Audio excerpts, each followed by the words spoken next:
IELTS Speaking Part 1 is where you make an important first impression, and yet many students make the same mistakes. I'm going to show you how to avoid these mistakes and how to improve your answers in IELTS Speaking Part 1. Ready? Let's do it. Hello, it's Keith from the Keith Speaking Academy, here to help you improve your answers in IELTS Speaking Part 1. So in this video, I'm going to show you lots of typical answers that students give, and I want you to guess the mistake. I will then explain the problem, show you how to fix it, and give you lots of tips on how to improve your answers in IELTS Speaking Part 1. Oh, and there is the PDF, a complete guide to these mistakes and lots more questions and answers so that you can practice and give better answers in IELTS Speaking Part 1. Let's begin. Okay, number 1.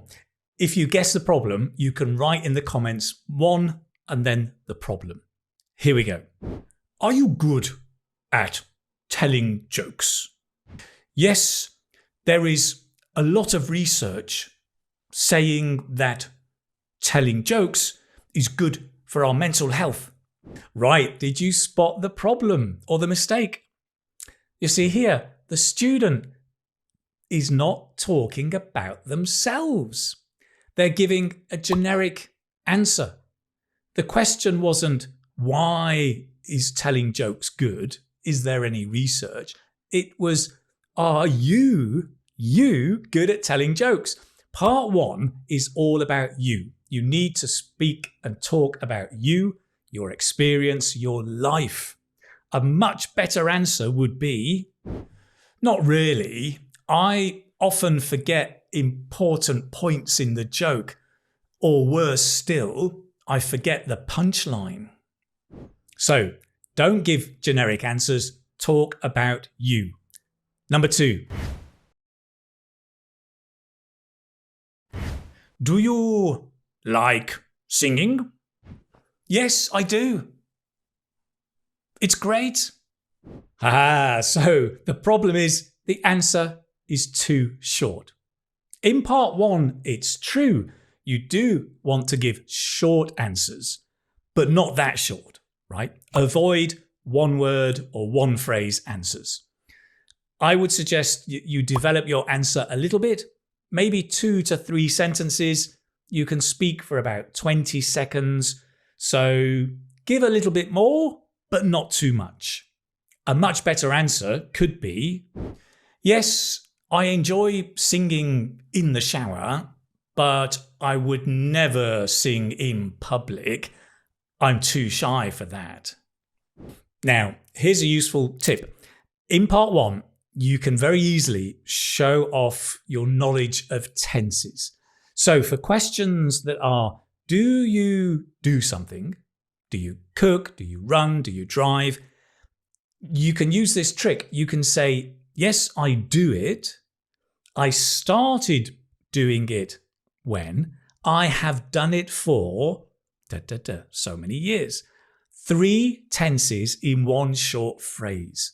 So for example, the singing question, do you like singing? You could say, yes, I sing a lot. I learnt to sing at school, so I have been singing for many years. I love it. Can you see that? Simple trick, lovely answer. You can improve your answer for that kind of do you do question, which is typical in Part 1. Whilst I'm here, let me give you another tip. In Part 1, you'll also get how often do you do that questions, right? How often do you sing? And most people say, well, I usually do it, I often do it, I never do it. Perfectly fine. But you could improve your answer by using adverbial phrases like from time to time, now and again, now and then, once in a blue moon. Just note, these adverbial phrases will come at the beginning of the phrase or at the end of the phrase, not usually between the subject and the verb. Like, I usually do it, right? I do it from time to time, or from time to time, I do it. So use these adverbial phrases to improve your answers. Let's move on. Okay, let's see if you can spot the mistake number 3. Did you learn about science at school? Yes, I learnt a lot. Our teacher is very interesting. Did you see it? The problem is, for this question, did you do something at school or when you were a child? The examiner is seeing if you can use the past tense. Can you talk in the past? What often happens is students begin in the past, good, and then move into the present. They forget, right? Yes, I learnt a lot. Our teacher is very interesting. No, it's such an easy mistake to make. And the thing is to stay focused. This is about the past. So use different ways of talking about the past, but stay in the past. Yes, we had science class at school. I learnt a lot because we had a wonderful teacher who made everything very practical. So 2 quick tips, again, 2 for the price of 1. Tip number 1 is make sure you learn, obviously, the past tense of verbs. I walked, I learnt, but be careful with the irregular verbs, right? The most common verbs in English have irregular past tense. I went, I took, I put, I ate. Make sure you know these. Tip number 2 is use different ways. You can also say, I used to do that, but not anymore. Or I would do that if it was a habit, right? When I was young, I would paint a lot. I loved art.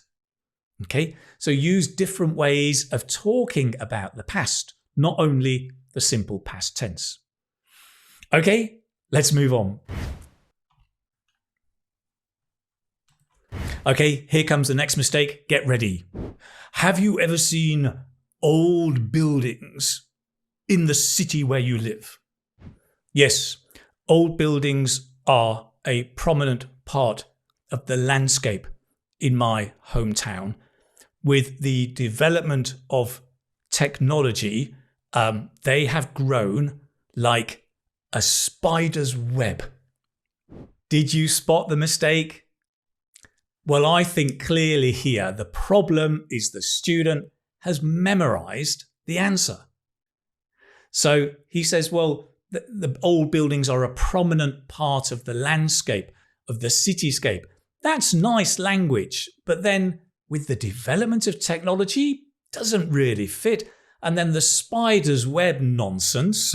I mean, it's an interesting metaphor, but it's clear. The student has memorized an answer and they're giving it. That does not help you. You won't score great on anything with that. So do not memorize your answers. Yes, memorize lots of phrases and collocations and vocabulary, but not the whole thing, right? I think there are some. Probably the most famous one is the television tower in the city centre. It's quite a popular tourist attraction too, actually. Here's a tip, a final tip. In IELTS Speaking Part 1, you will get some unusual questions, right? You know, do you wear a watch? Yes. Why do you wear a watch? To tell the time, duh. But don't say that to the examiner, right? Here, have you seen any old buildings in your city? Well, I don't know. I mean, what a strange question. You would do much better to give a natural answer to that. Imagine if a friend asked you that question. You'd probably say, well, I don't know. I've not really noticed. I haven't paid too much attention. That's a strange question. that kind of answer will be a much better answer than a memorized script. Okay, it's really important to answer naturally. So if you get a strange question, say something like, "That's an unusual question. I haven't really thought about that. I've not really paid too much attention to that. Well, there must be some old buildings in my city, I suppose. I guess, Things like that. Give a natural answer, even if it's short, and you'll get a better score for your answer. Much better than a memorized answer. Memorized. What a great word. So don't memorize your answers. So there you have some interesting ways to improve your answers in IELTS Speaking Part 1. If you want to review this and improve your answers, there are two things you can do. First, you can join my YouTube channel. The membership has lots of extra private videos that include model answers for IELTS Speaking. Second thing is you can download this PDF for free, complete guide to all of these mistakes, but also lots more questions and sample answers that you can look at, learn what to say, what not to say. Don't memorize them, just learn some useful language and start practicing so that you improve your IELTS Speaking Part 1 answers and get a higher score. That's it for today. I hope you enjoyed the video, found it useful. Let me know in the comments and I will see you very, very soon. Take care, my friend. All the best now. Bye-bye.